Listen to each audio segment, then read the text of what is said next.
இப்போ நரேந்திர மோடி இவர்கள் இதை அறிவிச்ச உடனே ஒரு பையனோட நியூஸ் எனக்கு அனுப்புறாங்க. 2 தரப்பு நியூஸ் வந்துச்சு. ஆனால் என்ன அஃபிஷியலாக வந்துச்சான்னு தெரியல. பட் 2 நியூஸ் பேப்பர் மாதிரி ஒரு லோக்கல் நியூஸ் பேப்பர் மாதிரி எனக்கு அனுப்புனாங்க. ஒரு காலம் மாதிரி அனுப்புனாங்க.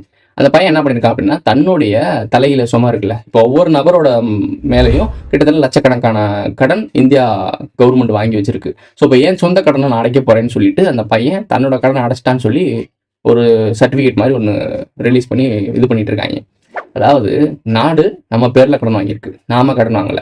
ஸ்கூல் எஜுகேஷன் கடன் இருக்கு, நம்ம வாங்கியிருக்கோம் படிக்கிறதுக்காக. நம்ம பைக்காக கடன் வாங்கியிருப்போம், வீட்டுக்காக கடன் வாங்கியிருப்போம், ஹோம் லோன் இதெல்லாம் வாங்கியிருப்போம். இது நம்மளோடது. இதை நம்ம கட்டுறோம் அப்படின்னா ஒரு லாஜிக் இருக்கு. அந்த பொருள் நம்ம அனுபவிக்கிறோம். ஓகே, நம்ம பேர்ல இந்தியன் கவர்மெண்ட் கடன் வாங்குறது நம்ம ஏன் அடைக்கணும்?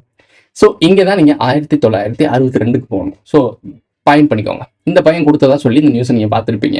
இப்போ இதுக்கு கீழே கமெண்ட்ஸ்லாம் எல்லாம் பலதரப்பான மக்கள் பண்ணுறாங்க. ஸ்கேப் கோட்டிங் இருக்குல்ல, அதை இம்ப்ளிமெண்ட் பண்ணுறதுக்கு முன்னாடி முதல் சர்க்குலேட் பண்ணுவாங்க. லோக்கல் சேனல்ஸ் சம்மந்தமே இல்லை ஒரு மீடியாஸ் மூலமா இந்த மாதிரி விஷயங்களை சர்க்குலேட் பண்ணுவாங்க. இதுக்கு முன்னாடி இதுக்கு சான்று எப்படி தெரியுமா சொல்லவா? விஜயோட அஃபிஷியல் ஒரு ஜோசியர் இருக்கார்ல, அவர் கவர்மெண்ட் பொசிஷன் கொடுத்தாருன்னு சொல்லி நம்ம பேச ஆரம்பித்தோம். ஐ மீன் நான் ஃபுல்லாக பேசலை, பட் நம்ம சார்பு சார்ந்தவங்க பேச ஆரம்பிச்சிட்டாங்க.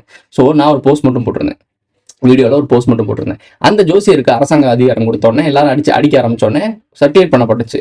ஆஹா சரியில்லை, மக்கள் வெறுப்பாக்கணும்னு அந்த ஆளை மாற்றிட்டாங்க, அந்த ஜோசியரை மாற்றிட்டாங்க. இந்த ஜோசியரோட பின்புலத்தை என்ன தெரியும், இன்னும் நிறைய வீடியோஸ்லாம் பயங்கரமாக வீடியோஸ்லாம் போட்டு வச்சிருக்காப்புல. அவ்வளவு அதிர்ஷ்டமுள்ள ஒரு ஆள் இந்தியாவை திரும்ப பார்க்க வச்சிருவார். இன்னைக்கு யோசிச்சு பாருங்க, இந்த ஸ்டாம்ப்ல 41 பேர் இறந்துறாங்க இந்த கூட்ட நெரிசல்ல. இன்னைக்கு சைனா நியூஸ் பேப்பர்ஸ்ல அதெல்லாம் பிளாஷ் ஆயிருக்கு, சவுத் ஆப்பிரிக்கா ஃபுல்லா நியூஸ் பேப்பர்ஸ் எல்லாம் பிளாஷ் ஆயிருக்கு. எல்லாரும் பாக்குறாங்க. எல்லாரோட கவனம் நீங்க நினைக்கிற மாதிரி இந்த நடிகர் போய் பார்த்து இத்தனை பேர் செத்து போயிட்டான்னு இருக்காது. எப்படி இருக்குன்னா, நடிகரை போய் இவ்வளவு பேர் பார்த்தாங்களா, நடிகரை போய் இவ்வளவு பேர் பார்த்தாங்களா, நடிகரை போய் இவ்வளவு பேர் பார்த்தாங்களா, மரணம் நடக்கிற அந்த தருவாய் வரைக்கும் அந்த இடத்துல அவங்க இருந்திருக்காங்க. சோ அவ்வளவு கிரேஸ் இருந்துச்சான்னு எல்லாம் யோசிப்பாங்க. வர வச்சு கொண்டுட்டாங்க யாரும் நினைக்க மாட்டாங்க. அதாவது 4 நாள் பயிற்சி எடுப்பாராம், பயிற்சி கொடுப்பாராம். நம்ம குரூப் ஒன்று தெரிஞ்சில்ல, நம்மகிட்ட இருந்த இன்ஃபர்மேஷன் ஆட்டையை போட்டு நாங்கள் ஒரு பயிற்சி தரோம்னு சொல்லி குரூப் கிரியேட் ஆச்சுல, அந்த மாதிரி ஒரு 4 நாள் பயிற்சி கொடுப்பாராம். அந்த பயிற்சி மூலமா திடீர்னு பணக்காரன் ஆகலாம்.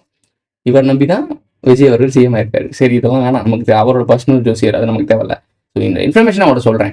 மக்கள் மத்தியில் அந்த நியூஸை சர்க்குலேட் பண்ணுறது, மக்களோட விருப்பம் வெறுப்பு எப்படி இருக்குன்னு பார்த்துட்டு அதுக்கேற்ற மாதிரி அஃபிஷியல் அனௌன்ஸ்மெண்ட் வரும். இதுக்கு பேர் என்ன? சைக்காலஜிக்கல். மக்கள்கிட்ட ஒரு நல்ல விஷயம் செய்கிறீங்கன்னா செஞ்சுட்டு போங்க. அது ஏன் இப்படி ஒரு விஷயத்தை செஞ்சு மக்கள் எதிர்ப்பு இல்லைன்னா நீங்கள் அப்போ செஞ்சுட்டு போயிருவீங்களா? அப்போ மக்களுக்கு எதிர்ப்பாக விஷயங்கள்லாம் இம்ப்ளிமெண்ட் பண்ணி அதுக்கு மக்களுக்கு புரியல, மக்களுக்கு தெரியல அப்படின்னா அந்த மக்கள் விரோத சட்டத்தை பாஸ் பண்ணிடுவீங்க. எப்படி பாரு, சரிதான் அரசாங்கம். சரி விடுங்க, இதை மட்டும் இல்லை, இப்போ இதெல்லாம் பார்த்தாச்சா? இப்போ சைக்காலஜிக்கல் வருவோம், எஸ்கேப் கோட் வரணும்ல, அதுக்கு வருவோம்.